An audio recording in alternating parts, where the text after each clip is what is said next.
गुरु ब्रह्मा गुरु विष्णु गुरुदेवो महेश्वरा गुरु साक्षात् परब्रह्म तस्मै श्री गुरुवे नमः।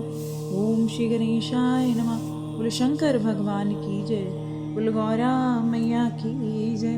हर हर महादेव। महाप्रलय काल में केवल सद्ब्रह्मा की सत्ता का प्रतिपादन और उस निर्गुण निराकार ब्रह्मा से ईश्वर मूर्ति सदाशिव का प्रकट होना और सदाशिव के द्वारा स्वरूप भूता शक्ति अंबिका का प्रकट होना और उन दोनों के द्वारा उत्तम क्षेत्र काशी का या आनंद वन का प्रकट होना और शिव के वामांग में परम पुरुष विष्णु का प्रकट होना और उनके साकांश से प्राकृतिक तत्वों की उत्पत्ति का वर्णन। ब्रह्मा जी कहते हैं कि ब्राह्मण ब्रहान देव शिरोमणि, तुम सदा समस्त जगत के उपकार में ही लगे रहते हो। ब्रह्मा जी नारद जी से कह रहे हैं कि तुम समस्त जगत के उपकार में लगे रहते हो, उनका भला करने में लगे रहते हो। तुमने लोगों के हित की कामना से बहुत उत्तम बात पूछी है, जिसके सुनने से संपूर्ण लोगों के समस्त पापों का क्षय हो जाता है। जिसको सुनने मात्र से जितने भी पाप किए होते हैं वो सब क्षय हो जाते हैं, खत्म हो जाते हैं। उस अनामय शिव तत्व का मैं तुमसे वर्णन करता हूँ। शिव तत्व का स्वरूप बड़ा ही उत्कृष्ट है, अद्भुत है। जिस समय समस्त चराचर जगत नष्ट हो गया था, जब प्रलय आती है तो सृष्टि समाप्त हो जाती है और फिर से रचना होती है। जहाँ से शुरू होती है वहीं खत्म हो जाती है और फिर से रचना होती है। जब सारा जगत नष्ट हो गया था, कहीं कुछ नहीं दिखाई देता था, सिर्फ अंधकार ही अंधकार। जब सृष्टि नहीं रचती है और प्रलय आने के बाद सब जगह अंधकार अंधकार दिखाई देता है। ना सूर्य दिखाई देते हैं, ना चंद्रमा, और अन्य ग्रह नक्षत्रों का तो पता ही नहीं होता है या नहीं। ना दिन होता है ना रात होती है। अग्नि पृथ्वी वायु जल की भी सत्ता नहीं होती, कुछ भी नहीं होता। प्रधान तत्व से रहित आकाश मात्र शेष रह जाता है। कोई ग्रह नक्षत्र पृथ्वी आकाश कुछ भी नहीं होता। पृथ्वी जल वायु कुछ भी नहीं होता, सिर्फ आकाश ही आकाश दिखाई देता है और सब कुछ सूना दिखाई देता है। दूसरे किसी तेज की उपलब्धि नहीं होती और अदृष्ट आदि का भी अस्तित्व नहीं था और कोई भी ऐसी शक्ति का भी अस्तित्व नहीं था। कुछ भी दिखाई नहीं देता था। ना शब्द सुनाई देते थे, ना स्पर्श था, ना गंध थी, ना खुशबू थी, ना बदबू थी। रूप की भी अभिव्यक्ति नहीं थी कि रूप रंग क्या होता है, कैसा स्वरूप होता है, उसका भी कुछ नहीं पता था। रस का भी अभाव था, ना ही स्वाद रस का कुछ अता पता था। दिशाओं में भी मान नहीं होता था। दिशाएं जो डायरेक्शंस होती थी वो पता नहीं चलता कि कहाँ जाना है, कोई रास्ता नहीं था। इस प्रकार सब और से निरंतर सूचीभेद घोर अंधकार फैला हुआ था। जब सृष्टि रचना से पहले इस तरह से होता है सब कुछ, कहीं कुछ दिखाई नहीं देता। उस समय तत्सद ब्रह्मा इस श्रुति में जो सत्य सुना जाता है, जो सत्य सुना जाता है एकमात्र वही शेष है। जब कुछ नहीं होता तो जो सत्य सुनाई देता है वही परब्रह्म है, परमात्मा है। और जब वह ऐसा जो इत्यादि रूप से निर्दिष्ट होने वाले भावनात्मक जगत नहीं था, उस समय एकमात्र सत्य ही था, शेष था, जिसे योगी जन हृदय काश में भीतर निरंतर देखते रहते हैं और अपने हृदय के आकाश में निरंतर उस सत्य को देखते रहते हैं। वह सत्य तत्व मन का विषय नहीं है, वो एक मन का विषय नहीं है। वाणी भी वहां तक नहीं पहुंच पाती। वह नाम और रंग रूप से भी शून्य है। ना उसका कोई रूप है, ना रंग है, ना वो स्थूल है, ना कृश है, ना हस्व है, ना दीर्घ है, ना लघु है, ना बड़ा है, ना छोटा है, ना गुरु है। उसमें ना कभी वृद्धि होती है, ना कभी उसमें कमी होती है। श्रुति भी उसके विषय में चकित भाव से है। इतना ही नहीं कि हैरान है कि कुछ भी उसमें ना कम है ना ज़्यादा है। उसकी सत्ता मात्र ही निरूपण कर पाती है, उसका कोई विशेष विवरण देने में असमर्थ हो जाती है और कोई उसके बारे में नहीं बता सकता।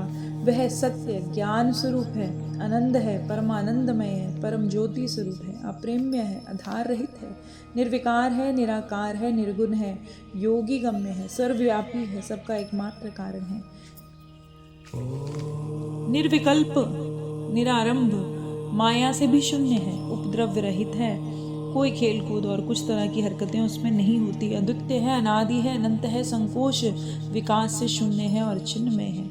जिस परब्रह्म के विषय में ज्ञान और अज्ञान से पूर्ण उक्तियां द्वारा इस प्रकार ऊपर बताए गए हुए अनुसार विकल्प दिए जाते हैं, उनमें कुछ काल के बाद सृष्टि का समय आने पर द्वितीय की इच्छा प्रकट होती है। जब परमात्मा की एक से अनेक होने की इच्छा होती है, तब निराकार, जो उससे पहले जो परमात्मा है, ना उसका रूप है, ना रंग है, सिर्फ एक सत्य है, ना वो स्थूल है, ना उसको छुआ जा सकता है, ना वो कभी बढ़ता है, ना कम होता है, उसमें किसी तरह की कोई एक्टिविटी नहीं देखी जाती। लेकिन जब उस परमात्मा का मन करता है कि मैं एक से दो हो जाऊं, तब वो सृष्टि की रचना होती है।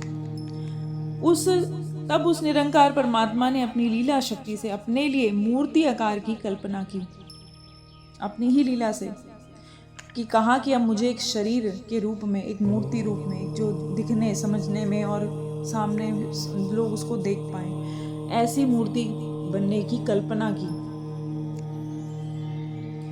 वह मूर्ति संपूर्ण ऐश्वर्य गुणों से संपन्न, सर्व ज्ञानमयी, शुभ स्वरूपा, सर्वव्यापनी, सर्वरूप, सर्वभूता, सर्वदर्शनी, सर्वकारिणी और सबकी एकमात्र वंदनीय, सर्वर्धा और सब कुछ देने वाली, संपूर्ण संस्कृतियों के ज्ञान की केंद्र थी। उस शुद्धि रूपनी ईश्वर मूर्ति की कल्पना करके वह अद्वितीय, अनादि, अनंत, सर्व प्रकाशमय, चिन्मय, सर्वव्यापी, अविनाशी परब्रह्म अंतर्हित हो गए। फिर तो अंतर ध्यान हो गए, गायब हो गए, और उस मूर्ति की कल्पना करते ही, उसको साकार करते ही, जो मूर्ति रहित पर ब्रह्म है, जो मूर्ति के रहित पर ब्रह्म है, उसी की मूर्ति चिन्मय आकार भगवान सदाशिव के रूप में प्रकट हो गई। अवर्चनीय और प्राचीन विद्वान उन्हीं को ईश्वर कहते हैं। पहले कहते हैं कि जब परमात्मा जो सर्वशक्तिमान है, वो सिर्फ एक प्रकाश है और उसका कोई रूप रंग आकार नहीं है, पर जब उसका मूर्ति रूप में आने का इच्छा होती है, एक से दो होने की इच्छा होती है, तब वो प्रकट होते हैं। अवर्चनीय प्राचीन विद्वान उन्हीं को ईश्वर कहते हैं। उस समय एकाकी रहकर स्वेच्छानुसार विहार करने वाले उन सदाशिव ने अपने विग्रह से स्वयं ही एक स्वरूप भूता शक्ति की भी सृष्टि कर दी। अब उन्होंने जो शिव प्रकट हुए, उन्हीं से शक्ति भी प्रकट हो गई, जो उनके ही अपने श्रीअंग से कभी अलग नहीं होती थी। उस समय पराशक्ति को प्रधान, प्रकृति, गुणवती, माया, बुद्धि तत्व की जननी, विकार रहित बताया है। वह शक्ति अंबिका कही गई है। उसी को प्रकृति, सर्वेश्वरी, प्रकृति क्या, ये पूरा नेचर, पेड़ पौधे जिस पे हम धरती पे रहते हैं, सारी ही नेचर है, प्रकृति है, माया है, अंबिका है, सर्वेश्वरी, त्रिदेव जननी, नित्या, मूल कारण भी कहते हैं, सदाशिव द्वारा प्रकट की गई वो शक्ति की 8 भुजाएं हैं।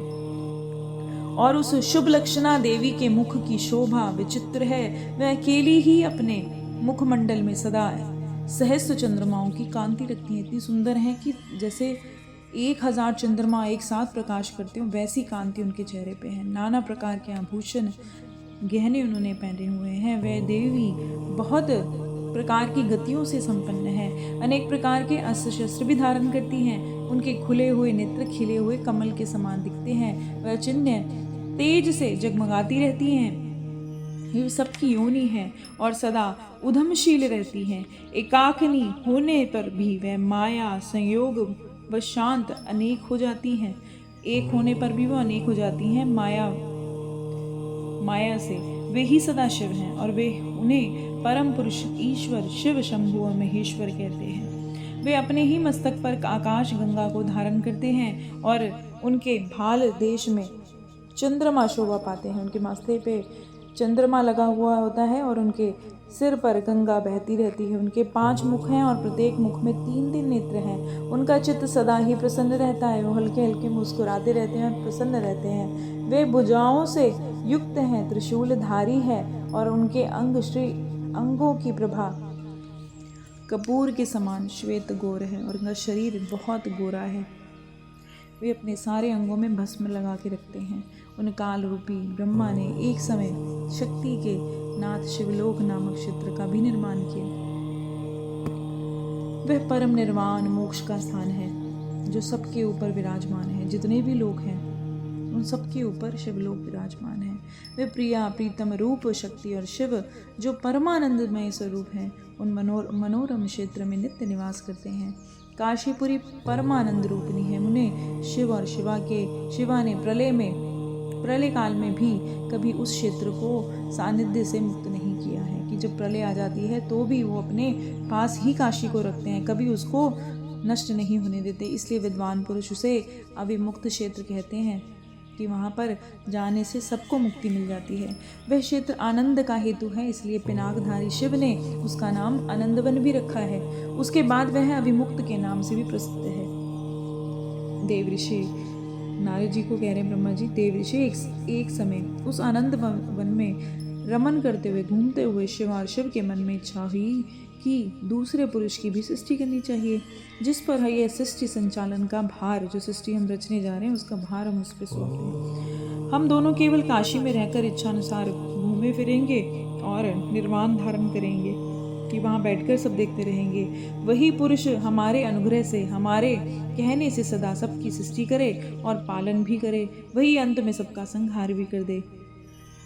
यह चित्त एक समुद्र के समान है और यह चित्त एक समुद्र के समान है। इसमें चिंता की उताल तरंगे उठ उठ कर उसे चंचल बना देती हैं। इसमें सत्वगुणी रत्न,